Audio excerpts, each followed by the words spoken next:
4 വർഷങ്ങൾക്കിപ്പുറം ജനലിലൂടെ വീടിനകത്തേക്ക് ആർത്തലച്ച് കയറുന്ന കാറ്റിന് ഒരുതരം നനഞ്ഞ മണ്ണിൻ്റെ ഗന്ധമായിരുന്നു. നേർത്ത പുഞ്ചിരിയോടെ തീർത്ത മെല്ലെ ആ കാറ്റിനെ നെഞ്ചിലേക്ക് ആവാഹിച്ചു. പുറത്ത് ശക്തിയായി മഴ പെയ്യുന്നുണ്ടായിരുന്നു. അന്തരീക്ഷമാകെ മൂടിക്കെട്ടിയിരിക്കുന്നു. ഇരുണ്ട ആ അന്തരീക്ഷം തീർത്തയ്ക്ക് വളരെ ഇഷ്ടമാണ്. വായുവിൽ തങ്ങി നിന്ന തണുപ്പ് അവളുടെ ശരീരത്തിലൂടെ ഒരു കുളിരായി കടന്നുപോയി. കുളിരുമായി ഒരു കുസൃതിക്കാറ്റ് അവളെയും തഴുകിക്കൊണ്ട് ഹാളിൽ ആകമാനം ചുറ്റിയടിച്ചു. ഒരു കപ്പ് കാപ്പിയുമായി അവൾ സിറ്റൗട്ടിലെ ചാരുകസയിലേക്ക് അമർന്നിരുന്നു. ശിവു സ്കൂളിൽ നിന്ന് വരാൻ സമയമായിരുന്നു. നൂലുപോലെ പെയ്യുന്ന മഴയെ നോക്കിക്കൊണ്ട് അവൾ കാപ്പി സിപ്പ് ചെയ്തു. കഴിഞ്ഞുപോയ 3 വർഷക്കാലത്തെക്കുറിച്ച് അവൾ ആലോചിച്ചു. കാലങ്ങൾ എത്ര വേഗമാണ് പറന്നുപോയതെന്ന് ചെറുപുഞ്ചിരിയോടെ മനസ്സിലോർത്തു. ഇന്നലെ കഴിഞ്ഞതുപോലെ അവൾക്ക് ആ ദിവസങ്ങൾ ഓർമ്മയിലുണ്ട്. നിറഞ്ഞ മനസ്സോടെ മാധവനൊപ്പം പുതിയ ജീവിതത്തിലേക്ക് കാലെടുത്ത് വെച്ച ദിവസം. പിന്നീട് ഈ വീട് തങ്ങളുടെ മാത്രം സ്വപ്നങ്ങളുടെ ലോകമായി മാറി. സ്നേഹം പങ്കുവച്ചും സമാധാനം അനുഭവിച്ചും സ്വസ്ഥമായ ജീവിതം. മാധവേട്ടൻ്റെ സ്നേഹവും കരുതലുമാണ് തന്നെ ഇത്ര അധികം സന്തോഷവതിയാക്കിയത്. മാധവൻ്റെ മുഖം മനസ്സിൽ തെളിഞ്ഞപ്പോൾ അവളുടെ കണ്ണുകൾ ഒന്നു പിടച്ചു. ആ ഹൃദയം നിറയെ സ്നേഹമായിരുന്നു തന്നോടും ശിവുവിനോടും.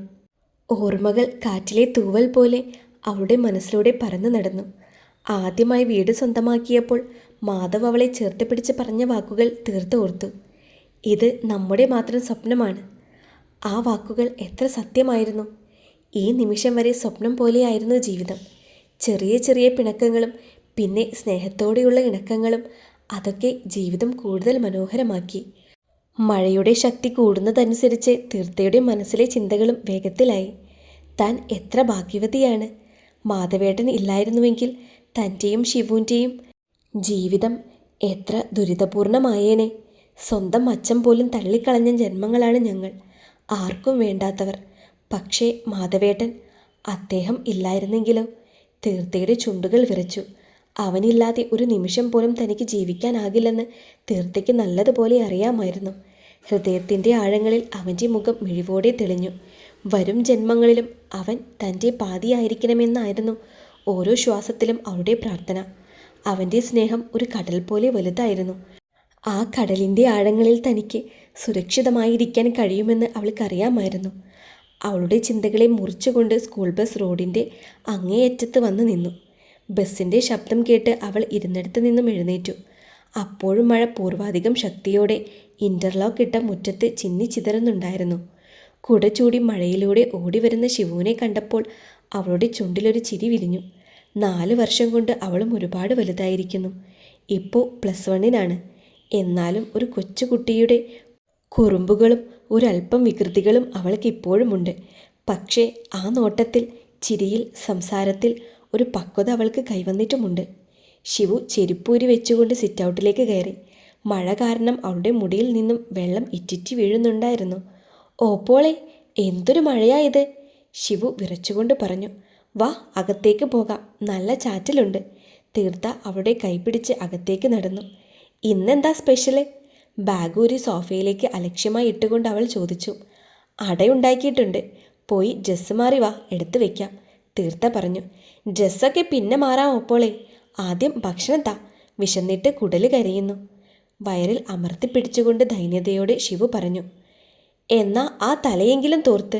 അതും പറഞ്ഞുകൊണ്ട് അവൾ കിച്ചണിലേക്ക് നടന്നു. ശിവു ഹാളിലെ ബാത്റൂമിലേക്ക് നടന്നു.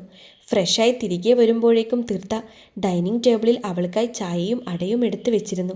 സ്കൂളിലെ വിശേഷങ്ങൾ പറഞ്ഞുകൊണ്ട് ശിവു ചായ കുടിക്കാൻ തുടങ്ങി. തീർത്ത അത് കേട്ടുകൊണ്ട് അവൾക്കരികിലിരുന്നു. ഓപ്പോളെ, ഞാനൊരു കാര്യം ചോദിക്കട്ടെ? കുറച്ചു നേരത്തെ നിശബ്ദതയ്ക്ക് ശേഷം ശിവു ചോദിച്ചു. എന്താ? അവളുടെ അടയിൽ നിന്നും ഒരല്പം എടുത്ത് വായിൽ വെച്ചുകൊണ്ട് തീർത്ത ചോദിച്ചു. ഓപ്പോളുടെയും മാധവേട്ടനെയും കല്യാണം കഴിഞ്ഞിട്ടിപ്പോൾ കുറേ വർഷമായില്ലേ? ശിവു പറഞ്ഞു.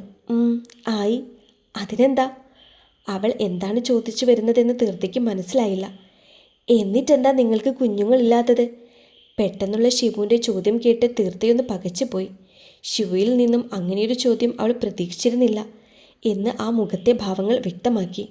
ഓപ്പേ! അവൾ പകപ്പോടെ ഇരിക്കുന്നത് കണ്ട് ശിവു വിളിച്ചു. എന്ത് മറുപടി പറയുമെന്നറിയാതെ അവൾ നിശബ്ദയായി. അപ്പോഴാണ് കാർ വന്ന ശബ്ദം കേട്ടത്. മാധവേട്ടൻ വന്നെന്ന് തോന്നുന്നു, പുറത്തേക്ക് നോക്കിക്കൊണ്ട് ശിവു പറഞ്ഞു. തീർത്ത അവിടെ നിന്നും എഴുന്നേറ്റ് പുറത്തേക്ക് ചെന്നു. അപ്പോഴേക്കും മാധവ് കാറിൽ നിന്നും ഇറങ്ങി സിറ്റൗട്ടിലേക്ക് കയറിയിരുന്നു. ഇന്ന് നേരത്തെയാണല്ലോ. ഉള്ളിലെ പകപ്പ് മറച്ചു പിടിച്ചുകൊണ്ട് അവൾ മെല്ലെ പുഞ്ചിരിച്ചു. ആ മഴയല്ലേ, ഇനിയും ലേറ്റായാൽ ബ്ലോക്ക് ആവും, അതുകൊണ്ടാണ്. തീർത്തയെ ചേർത്ത് പിടിച്ചുകൊണ്ട് അവൻ അകത്തേക്ക് കയറി. ശിവു വന്നില്ലേ? അവൻ ചോദിച്ചു. ചായ കുടിക്കുവാ, ഡൈനിങ് റൂമിലേക്ക് നോക്കിക്കൊണ്ട് അവൾ പറഞ്ഞു. എനിക്കും ഒരു ഗ്ലാസ് ചായ എടുക്കുമോ? ഇൻസേർട്ട് ചെയ്തിരുന്ന ഷർട്ട് വലിച്ചിട്ടുകൊണ്ട് അവൻ സോഫയിൽ അമർന്നു. ആ, ഇപ്പോൾ കൊണ്ടുവരാം. അവൾ കിച്ചണിലേക്ക് നടന്നു. മാധവനുള്ള ചായ പകർത്തുമ്പോഴും തീർത്തയുടെ മനസ്സിൽ ശിവുവിൻ്റെ ചോദ്യം മായാതെ നിന്നിരുന്നു. ഇനിയും ശിവു ഈ ചോദ്യം ആവർത്തിച്ചാൽ അവൾക്ക് എന്ത് മറുപടി നൽകും? തീർത്തയുടെ മനസ്സ് അസ്വസ്ഥമായി. എന്തോ കാര്യമായിട്ടുള്ള ആലോചനയിലാണല്ലോ. പിറകിൽ മാധവൻ്റെ ശബ്ദം കേട്ട് ഞെട്ടലോടെ അവൾ തിരിഞ്ഞു നോക്കി. കയ്യിലിരുന്ന ചായ ഒന്ന് തുളുമ്പി. എന്തു പറ്റി? അവളുടെ കയ്യിൽ നിന്നും ചായ ഗ്ലാസ് വിങ്ങിയതുകൊണ്ട് അവൻ ചോദിച്ചു. ഏയ്, ഒന്നുമില്ല. അവൾ ചിരിക്കാൻ ശ്രമിച്ചു. അത് വെറുതെ. ഈ മനസ്സിൽ എന്തോ ഒരു കരട് വീണിട്ടുണ്ട്, അതുറപ്പാണ്. എന്താണെങ്കിലും പറയ്, നമുക്ക് പരിഹാരമുണ്ടാക്കാം. കൗണ്ടർ ടോപ്പിൽ ചാരി നിന്നുകൊണ്ട് അവൻ ചായ സിപ്പ് ചെയ്തു. മടിയോടെയാണെങ്കിലും തീർത്ത ശിവു ചോദിച്ച കാര്യം അവനോട് പറഞ്ഞു. ഒരു നിമിഷം മാധവും നിശബ്ദനായി. അവൻ്റെ മുഖം മങ്ങിയത് കണ്ട് പറയണ്ടായിരുന്നു എന്ന് അവൾക്ക് തോന്നി. എന്നിട്ട് നീ എന്താ പറഞ്ഞേ? ഒരല്പം ഗൗരവത്തോടെയാണ് ചോദ്യം. ഞാനൊന്നും പറഞ്ഞില്ല. അപ്പോഴേക്കും മാധവേട്ടൻ വന്നതുകൊണ്ട് ആ വിഷയം അവിടെ അവസാനിപ്പിച്ചു. സ്വന്തം കൈവിരലിലേക്ക് നോക്കിക്കൊണ്ട് അവൾ പറഞ്ഞു.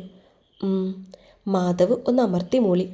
അവൾ കരുതിയതുപോലെ മാധവ് പിന്നെ ആ കാര്യത്തെക്കുറിച്ച് ഒന്നും ചോദിച്ചില്ല. അവൻ ചായയുമായി തിരികെ ഹാളിലേക്ക് നടന്നു. ഏതൊരു സ്ത്രീയെയും പോലെ ഒരു കുഞ്ഞെന്ന മോഹം തീർത്തയുടെ മനസ്സിലുമുണ്ട്. പക്ഷേ എല്ലാത്തിലും വലുത് മാധവായതുകൊണ്ട് തന്നെ അവൾ ആ ആഗ്രഹം മനസ്സിൽ തന്നെ മറയ്ക്കാറാണ് പതിവ്. ദീർഘമായി നിശ്വസിച്ചുകൊണ്ട് അവളും ഹാളിലേക്ക് നടന്നു. ബെഡ്റൂമിൽ മാധവനെ കാണാതായപ്പോൾ അന്വേഷിച്ച് സിറ്റൗട്ടിലേക്ക് വന്നതായിരുന്നു തീർത്ത. അപ്പോഴും മഴ തുള്ളിത്തുള്ളിയായി പെയ്യുന്നുണ്ടായിരുന്നു. എങ്കിലും വന്യത ഒരൽപ്പം അടങ്ങിയിട്ടുണ്ട്. എന്താ അവിടെ ഇരിക്കുന്നത്? കിടക്കുന്നില്ലേ? തണുത്ത കാറ്റേറ്റ് അവളുടെ ദേഹം ചൂളി. ഇരു കൈകളും മാറിൽ പിളച്ച് വെച്ചുകൊണ്ട് അവൾ ആ തണുപ്പിനെ പ്രതിരോധിക്കാൻ ശ്രമിച്ചു. ഇല്ല, ഉറക്കം വരുന്നില്ല. ചാരുകസേരയിലേക്ക് ഇരുന്നു കൊണ്ട് അവൻ കാൽ ടീപ്പോയുടെ മേലെ കയറ്റി വെച്ചു. അതെന്താ? നാളെ ഓഫീസിൽ പോവണ്ടേ? തണുപ്പ് സഹിച്ചുകൊണ്ട് അവൾ അടുത്തുള്ള കസേരയിലിരുന്നു. പോണം. അവൻ്റെ മിഴികൾ പുറത്തെ കട്ട കുത്തിയ ഇരുട്ടിലേക്കായിരുന്നു.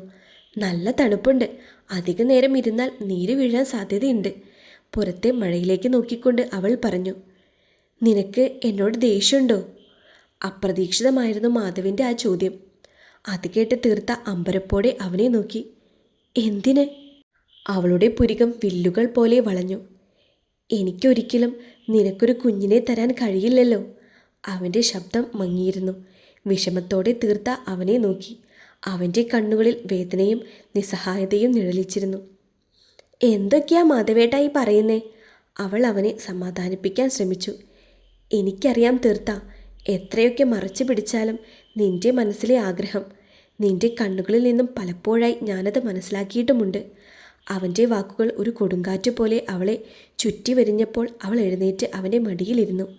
അവൻ്റെ കൈകൾ തൻ്റെ കൈകളിലേക്ക് ചേർത്ത് പിടിച്ചു. മാധവേട്ട, എനിക്ക് വേണ്ടത് നിങ്ങളെയാണ്, നിങ്ങളെ മാത്രം. ഒരു കുഞ്ഞ് നമ്മുടെ ജീവിതത്തിൽ ഒരു തടസ്സമാകില്ല. ഞാനും നിങ്ങളും ശിവവും മാത്രം മതി എനിക്ക്. മറ്റാരും വേണ്ട. നിങ്ങളെക്കാൾ വലുതല്ല എനിക്ക് ഈ ലോകത്താരും. എനിക്കറിയാം ഈ നെഞ്ചിൽ എന്നോട് എത്രമാത്രം സ്നേഹമുണ്ടെന്ന്. മാധവേട്ടൻ്റെ സ്നേഹം മാത്രം മതി എനിക്ക്. ഇനി ഒരിക്കലും ഇങ്ങനെ പറയരുത്. അവൾ മാധവൻ്റെ നെഞ്ചോട് ചേർന്നിരുന്നു. ആ ഹൃദയതാളം കാതോർത്തു. അവരുടെ ജീവിതം ഒരു നദി പോലെ ശാന്തമായി ഒഴുകുകയായിരുന്നു. പ്രതിബന്ധങ്ങളെയെല്ലാം ഒരുമിച്ച് നേരിട്ട് അവർക്ക് ഇപ്പോൾ പരസ്പരം വിട്ടുകൊടുക്കാൻ കഴിയില്ലെന്ന് മനസ്സിലായി. മാധവ് തീർത്തയെ കൂടുതൽ ചേർത്ത് പിടിച്ചു. ആ നിമിഷം അവരുടെ ഹൃദയങ്ങൾ ഒന്നായി തീർന്നു. ഇനിയുള്ള കാലം അവളും അവനും ശിവുവും അവരുടെ സ്വന്തം ലോകത്തിൽ സന്തോഷത്തോടെ ജീവിക്കുമെന്ന പ്രതീക്ഷയിൽ അവർ ആ മഴയുടെ രാത്രിയെ കൂടുതൽ പ്രണയാർദ്രമാക്കി. സൂര്യപ്രകാശം ശക്തിയായി മുഖത്തടിച്ചപ്പോഴാണ് തീർത്ത കണ്ണുകൾ തുറന്നത്. തലേ ദിവസം രാത്രി കിടക്കാൻ വൈകിയത് കൊണ്ട് തന്നെ അവൾ എഴുന്നേൽക്കാനും വൈകിയിരുന്നു. കണ്ണുകൾ തിരുമ്മിക്കൊണ്ടവൾ തുറന്നു കിടക്കുന്ന ജനലിലൂടെ പുറത്തേക്ക് നോക്കി. മഴ പൂർണ്ണമായും തോർന്നിരുന്നു. കിളികളുടെ ചിലപ്പുകളും സൂര്യൻ്റെ മനോഹരമായ പ്രകാശവും കൊണ്ട് പ്രകൃതി വീണ്ടും ഉണർന്നിരുന്നു. തീർത്ത മെല്ലെ എഴുന്നേറ്റു. തൊട്ടരികിൽ മാധവ് ശാന്തമായി ഉറങ്ങുന്നുണ്ടായിരുന്നു. അവൻ്റെ മുഖത്തേക്ക് വാത്സല്യത്തോടെ നോക്കിക്കൊണ്ടവൾ നെറ്റിയിലേക്ക് വീണ് കിടക്കുന്ന മുടിയിഴകൾ പിറകിലേക്ക് ഒതുക്കി വെച്ചു കൊടുത്തു. പിന്നെ അവനെ ഉണർത്താതെ ബെഡിൽ നിന്നും ഇറങ്ങി. ഫ്രഷായി താഴേക്ക് ചെല്ലുമ്പോഴേക്കും ശിവു ഉണർന്നിരുന്നു. ഗുഡ് മോർണിംഗ് ഓപ്പോളെ. ശിവു പുഞ്ചിരിയോടെ അടുക്കളയിലേക്ക് വന്നു. ഗുഡ് മോർണിംഗ് ശിവു, നീ നേരത്തെ എഴുന്നേറ്റോ? ചായക്കുള്ള വെള്ളം തിളപ്പിക്കാൻ വെച്ചുകൊണ്ട് തീർത്ത ചോദിച്ചു. ആ, എനിക്കിന്നൊരു അസൈൻമെൻറ്റ് സബ്മിറ്റ് ചെയ്യാനുണ്ടായിരുന്നു. അത് എഴുതി തീർക്കാൻ വേണ്ടി ഞാൻ നേരത്തെ എഴുന്നേറ്റു. ശിവു കൗണ്ടർ ടോപ്പിൽ കയറിയിരുന്നു. രാവിലത്തേക്കുള്ള ഭക്ഷണം തയ്യാറാക്കിക്കൊണ്ട് നിൽക്കുമ്പോഴാണ് ഗേറ്റിൽ ഒരു കാർ വന്ന് നിന്ന് ഹോണടിക്കുന്നത് തീർത്ത കേട്ടത്. ശിവു, ഒന്ന് പോയി നോക്കി ആരാന്ന്? കിച്ചണിൽ നിന്നുകൊണ്ട് അവൾ ഉറക്കെ വിളിച്ചു പറഞ്ഞു. ആ ഓപ്പേ. ശിവു ടിവിയുടെ മുന്നിൽ നിന്നും എഴുന്നേറ്റ് മെയിൻ ഡോർ തുറന്ന് പുറത്തേക്ക് നടന്നു.